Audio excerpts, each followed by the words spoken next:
सभी को नमः संस्कृताय। हम प्रथम यूनिट को कवर कर चुके हैं। अब उससे संबंधित प्रश्नों की श्रृंखला प्रारंभ कर रहे हैं।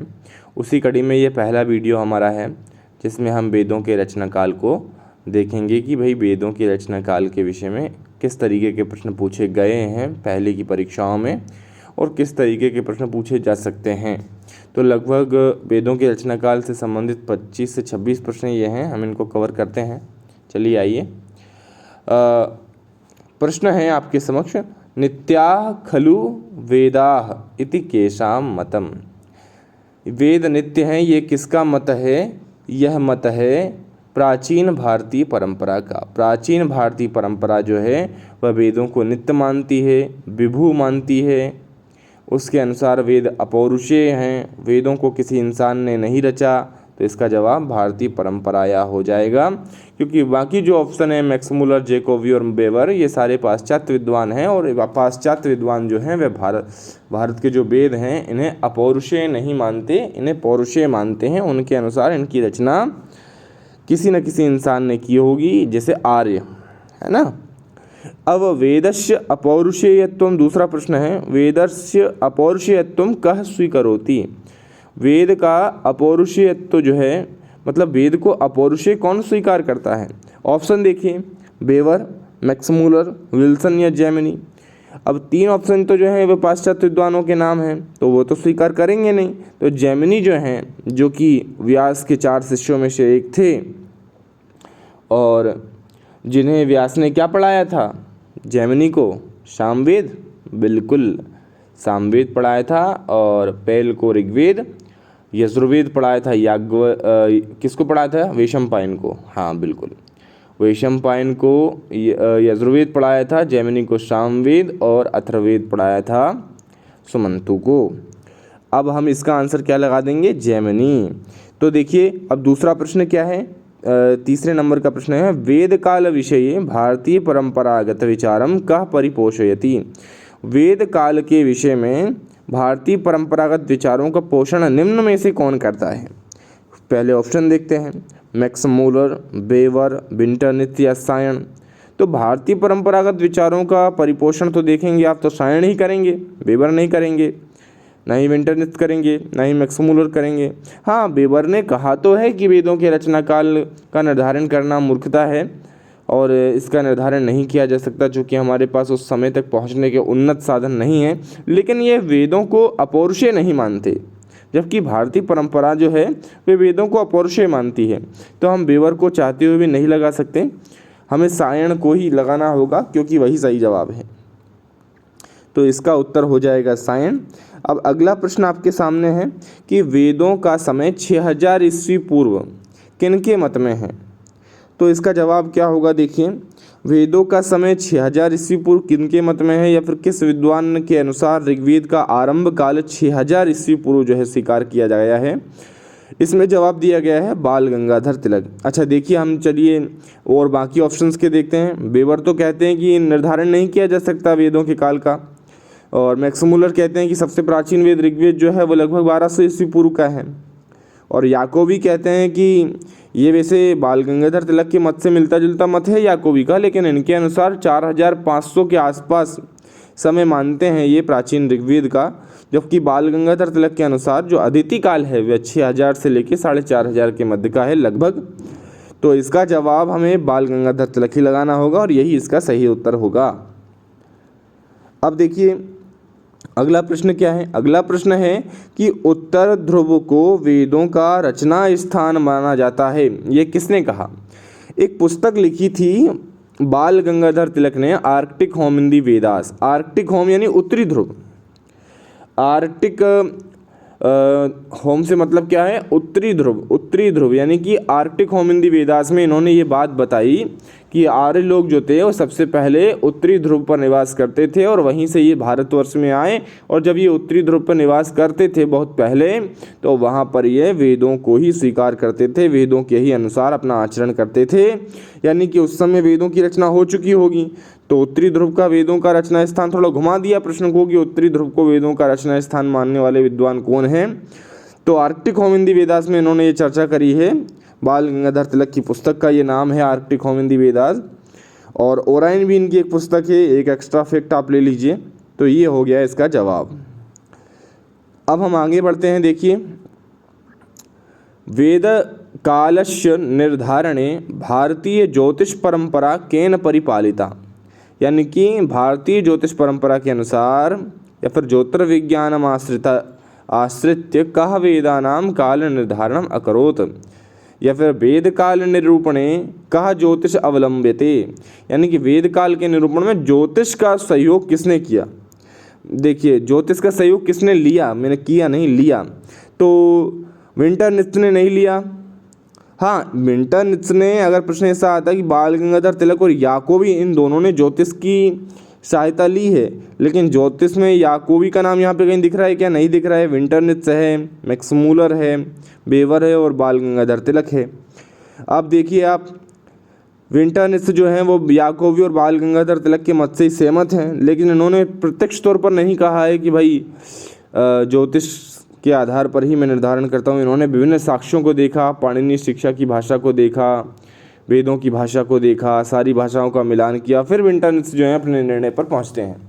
लेकिन बाल गंगाधर तिलक तो अदिति काल, मृगशिरा काल, कृतिका काल और अंतिम काल के अनुसार बाल गंगाधर तिलक तो कहते हैं कि वेदों का जो निर्धारण है वह ज्योतिष के आधार पर ही किया जा सकता है। सर्वप्रथम जब इन्होंने ओराइन पुस्तक में अपनी ये चर्चा करी, ये चर्चा लिखी, तो इन्होंने ज्योतिष को ही साक्ष्य माना और फिर बाद में ये नकारते हैं कि भाई वेदों का रचनाकाल जो है वो अपनी आर्कटिक होमिंदी वेदास पुस्तक में कहते हैं कि काफ़ी पुराना हैं वेद, ये ज्योतिष की आधारशिला के अनुसार जो हमने निर्णय दिया वो भी उचित नहीं होना चाहिए, उससे भी पुराने हैं वेद, ऐसा बाल गंगाधर तिलक जो है वो कहते हैं। मैक्समूलर की तरह ही पलट जाते हैं। अब देखिए, 7वां क्वेश्चन है बाल गंगाधर तिलक के अनुसार, तो इसका जवाब क्या हो जाएगा? 6वें का बाल गंगाधर तिलक जो हैं उनके अनुसार, और एक याकोबी यदि ऑप्शन में होता तो फिर एक तीसरा ऑप्शन मिलता, ए और बी या ए और सी दोनों। बाल गंगाधर तिलक के अनुसार ऋग्वेद का समय है।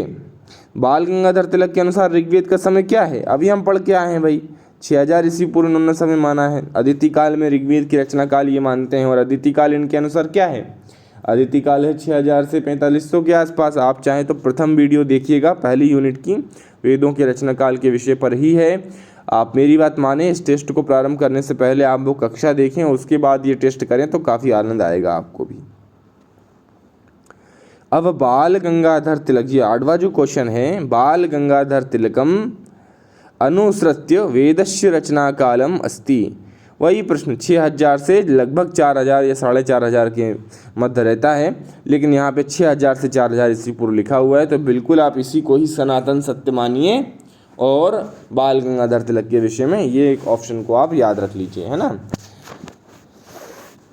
अब यहाँ पे यदि 6000 से 4500 ईस्वी पूर्व के मध्य भी होता तो भी हम मान लेते हैं, लेकिन 6000 से 4000 ईस्वी पूर्व पर्यंत है तो बिल्कुल इसको हम मानेंगे।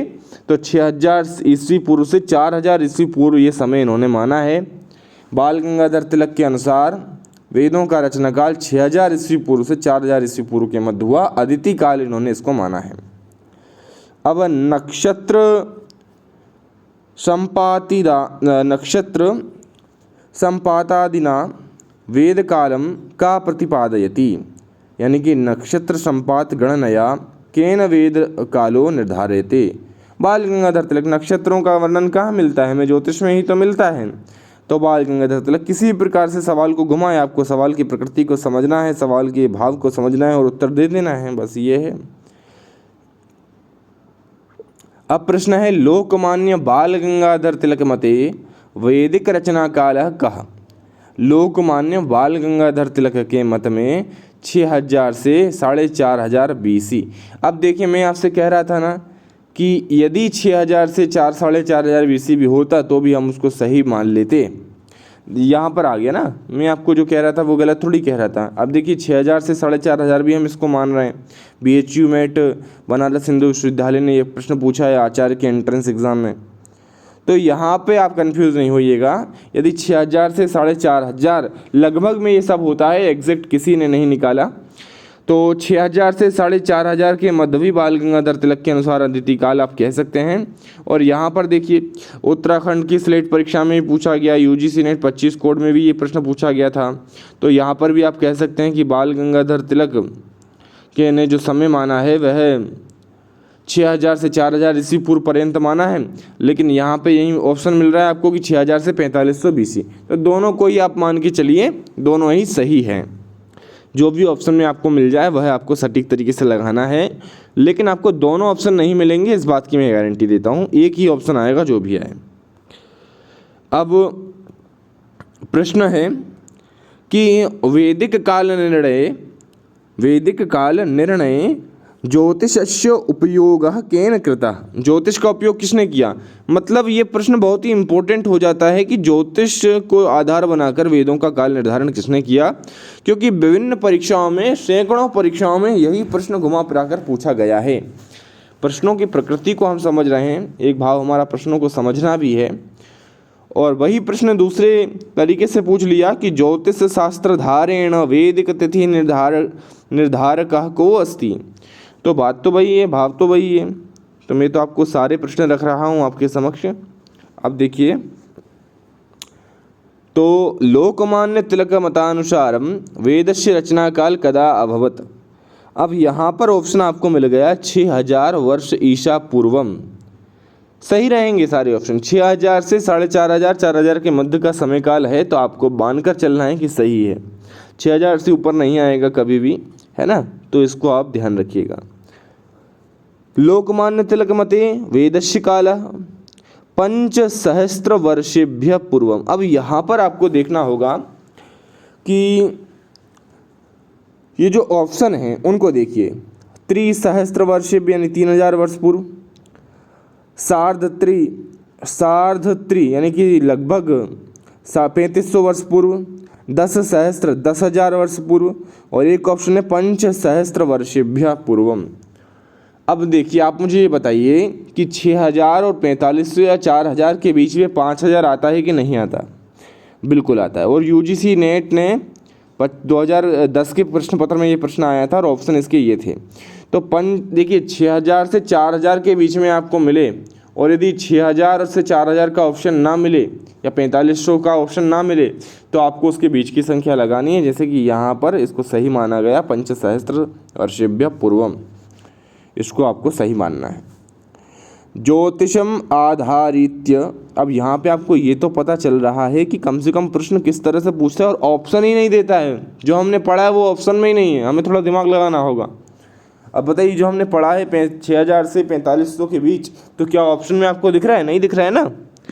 तो यहाँ आपको समझना होगा कि 6000 और 4500 के बीच में 5000 आता है, और इसी के बीच रचना मानी है। तो क्योंकि एक समय में तो ये रचना हुई नहीं, और ना ही एक व्यक्ति ने करी है, ये तो धीरे धीरे विकसित हुए हैं लोकमान्य तिलक के अनुसार, पाश्चात्य विद्वानियों इत्यादियों के अनुसार। तो आपको उसी हिसाब से जवाब देना है। एग्जैक्ट उत्तर इन सवालों का है ही नहीं, लेकिन एक पैरामीटर है कि इससे इतने के बीच में, 6000 से 4000 के बीच में जवाब होना चाहिए, है ना। तो ये बात आपको ध्यान देने योग्य है। अब ज्योतिषम आधारीकृत वेदानां कालम 4 विक्रम पूर्वः मन्यमानो विद्वानम अस्ति। अब आपका दिमाग यहाँ पर घूम रहा होगा कि एक जगह पर प्रश्न पूछा गया और जवाब दिया 5 वर्षेभ्यः पूर्वम। अब दूसरा जीजीआईसी में सवाल पूछा गया, तो जब सवाल में ही पूछा गया कि 4000 विक्रम पूर्व माना गया है, किसके अनुसार वे ज्योतिष के आधार पर 4000 पूर्व माना गया है। तो क्या आप करेंगे? कहाँ आपकी बुद्धि जाएगी? आप तो ये सोचेंगे कि सर ने गलत पढ़ाया था, उसमें तो ऑप्शन में ही नहीं है, या फिर प्रश्न ही में नहीं पूछा गया है, जबकि यहाँ पूछा जाना चाहिए था कि 6000 वर्ष से 4500 के मध्य का काल ज्योतिष के आधार पर किसने माना है? तो बाल गंगाधर तिलक ने। हम इससे पहले एक ऑप्शन देखे थे, वहाँ पे 6000 से 4000 था, फिर देखे 6000 से 4500 था, फिर देखे भाई 5000 का ऑप्शन मान लिया। अब देख रहे हैं कि प्रश्न में ही पूछा गया है कि 4000 विक्रम पूर्व माना है ज्योतिष के आधार पर किसी ने, उनका नाम क्या है। अच्छा, एक ध्यान देने योग्य बात यह है कि ज्योतिष के आधार पर 2 ही विद्वान हुए हैं, एक तो याकोबी, एक बाल गंगाधर तिलक, जिन्होंने ज्योतिष को आधार बनाकर जवाब दिए हैं। अब मुझे ये बताइए, क्या यहाँ पर कोई नाम दिख रहा है आपको बाल गंगाधर तिलक के अलावा ज्योतिष के अनुसार, या फिर याकोबी दिख रहा है? नहीं दिख रहा है ना। तो वासुदेव शरण अग्रवाल भी नहीं है, मैक्स मूलर भी नहीं है, विंटरनिस भी नहीं है, और ना चाहते हुए भी बाल गंगाधर तिलक की हमें सही लगाना होगा। और वही सही होगा भी। अब देखिए, वेदा अपौरुषेया सन्ति इति मतम अस्ति। वेद अपौरुषेय हैं, ये मत किसका है? मैक्समूलर का तो होगा नहीं, ना ही विंटरनित्ज का होगा, और दयानंद सरस्वती जी का तो बिल्कुल होगा, क्योंकि ये भारतीय विद्वान है, परंपरागत विद्वान है। तो इनका जवाब ये हो जाएगा अपना सही उत्तर। अब लेके चलता हूँ आपको 16वें नंबर पे। छंदः कालादीनामभि वेद कालम प्रथमतः कः प्रतिपादयति। अब मैंने आपको कहा था, उस कक्षा को यदि आपने नहीं देखा है तो बिल्कुल आप देख लें। छंद काल, मंत्र काल, ब्राह्मण काल, सूत्र काल, इस तरीके से विभाजन किसने किया है? मैक्स मूलर ने। और प्रश्न भी यही पूछा गया है कि छंद काल के नाम से वेद काल को प्रथमतः किसने विभाजित किया है, किसने प्रतिपादित किया वेदों के कालों को? तो मैक्स मूलर ने। छंद काल 1200 से 1000, छंद मंत्र काल 1000 से 800, 800 से 600 छंद काल, मंत्र काल, सूत्र काल, छंद काल, मंत्र काल, ब्राह्मण काल, और सूत्र काल 600 से 200 के ईस्वी के मध्य। तो ये आपको ध्यान रखना है। अब कितना सिंपल सा क्वेश्चन है, नहीं पढ़ने वाले के लिए बहुत कठिन हो जाएगा। तो कक्षाएं देख लीजिए, बहुत ही उत्कृष्ट कक्षाएं आपको उपलब्ध कराई गई हैं। 23 कक्षाओं में प्रथम यूनिट पूरी कवर हो गई है। आपको एक भी प्रश्न अभी तक ऐसा नहीं मिला होगा जो हमने उसमें नहीं पढ़ा था और उससे बाहर प्रश्न आ गया हो। तो जो पढ़ाया गया है वो पर्याप्त है, उसी के इर्द गिर्द सवाल घूमते हैं, आपको ध्यान रखना चाहिए। अब मैक्स मूलर के मतानुसार ऋग्वेदस्य कालो वर्तते, तो 1200 विक्रम पूर्व, ये तो हम सब जानते हैं। मैक्स मूलर के अनुसार वेद का समय क्या है, प्राचीन ऋग्वेद का समय क्या है? 1200 ईस्वी पूर्व इन्होंने माना है ना। तो ये हमें ध्यान रखना है। ऑप्शन दूसरा देखना ही नहीं भाई, जो सही है उसी पे निगाह जाएगी, जो सही जवाब है उसी पे निगाह जाएगी। ये एक कट रहा है, मैं थोड़ा दूर बिंदी कर देता हूँ इसकी। तो ये 1200 ईस्वी पूर्व हो जाएगा। अब अगला प्रश्न आपके सामने हो जाएगा कि भाई बताइए, मैक्स मूलर के अनुसार वेद के मंत्रों की रचना कब हुई? अब देखिए, 1200 से 1000 ईस्वी पूर्व के मध्य वेद मंत्रों की रचना हुई है। तो 1200 से 1000 के मध्य का समय होना चाहिए। तो यहाँ पे 1200 नहीं है, तो हम निश्चित तौर पे 1000 लगा सकते हैं। और दूसरे ऑप्शन देखिए, 2000 ईस्वी पूर्व, 4000 ईस्वी पूर्व, 5000 ईस्वी पूर्व, ये तो मान ही नहीं सकता। 1200 इसका पीक पॉइंट है, 1200 के ऊपर इसने कुछ नहीं माना। तो 1200 के आसपास कौन सा दिख रहा है? 1000। तो 1200 से 1000 हमने पढ़ा भी था छंद काल को, मंत्र काल को भी हमने पढ़ा था 1000 से 800। तो मंत्रों की रचना कब हुई? मंत्र काल में। तो मंत्र काल कब से स्टार्ट होता है? 1000 से 800 के बीच में है, तो 1000 सही जवाब हो जाएगा, 1000 ईस्वी पूर्व। अब मैक्स मूलर महोदय जो है वह ऋग्वेद के काल को स्वीकार करते हैं। 1200 ख्रीष्टाब्द जी, क्या लिखा है ईस्वी पूर्व, याद रखिए, ख्रीष्टाब्द पूर्वकम। देखिए, ये संस्कृत में लिखा हुआ है, ईस्वी पूर्व को क्या कहते हैं?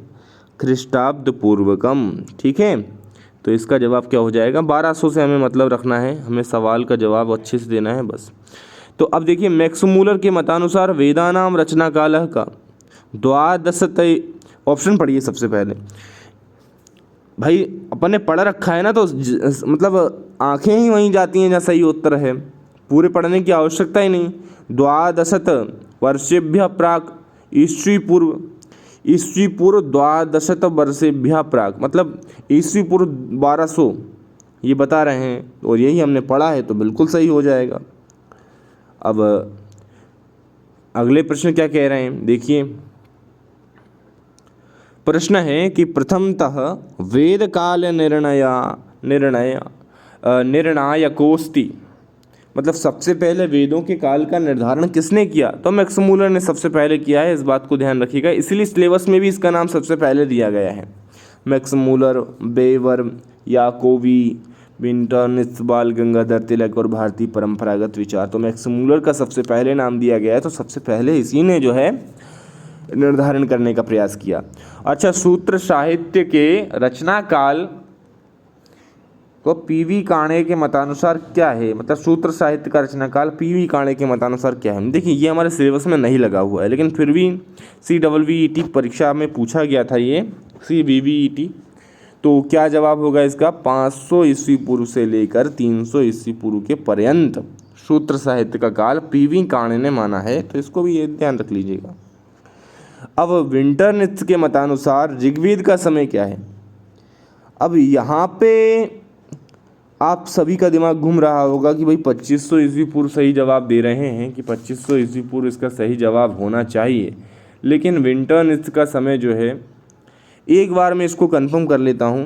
आप थोड़ी देर के लिए अपनी थोड़ा पीछे करके वीडियो को देखिए, मैं इसको कवर करता हूँ कि देखिए विंटर नृत्य के अनुसार, क्योंकि इन्होंने जो समय माना है ये किसका माना है, इन्होंने समय माना है कौन के अनुसार, याकोबी और बाल गंगाधर तिलक के आसपास का समय इन्होंने माना है। उनके मत को इन्होंने उनके मत की पुष्टि की है अपने अन्य रिसर्च करने के बाद, अन्य भाषाओं का अध्ययन करने के बाद, जो कि ऋग्वेद की भाषा है, पाणिनि अष्टाध्यायी की भाषा है, जो भी भाषा है उसको इन्होंने अध्ययन किया।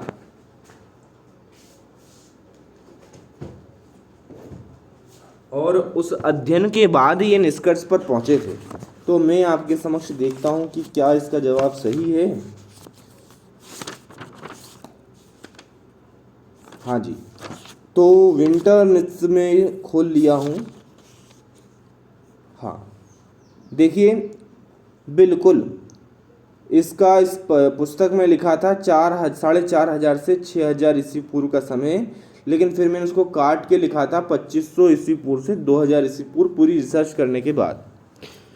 और ये प्रश्न जो पूछा गया है ये यूजीसी नेट 25 कोड की परीक्षा में 1996 में पूछा गया है। तो 2500 BC जो इसका जवाब है ये पूर्ण रूप से सही है। आप इसको याद रख सकते हैं क्योंकि इसको मैंने कंफर्म कर लिया है। आप इसको याद रखिएगा। विंटर नृत्य के अनुसार ऋग्वेद का समय 2500 ईस्वी पूर्व से 2000 ईस्वी पूर्व के मध्य है। अब 3 क्वेश्चन बचे हुए हैं। वेदस्य अपौरुषेयत्वं कह न स्वीकरोति।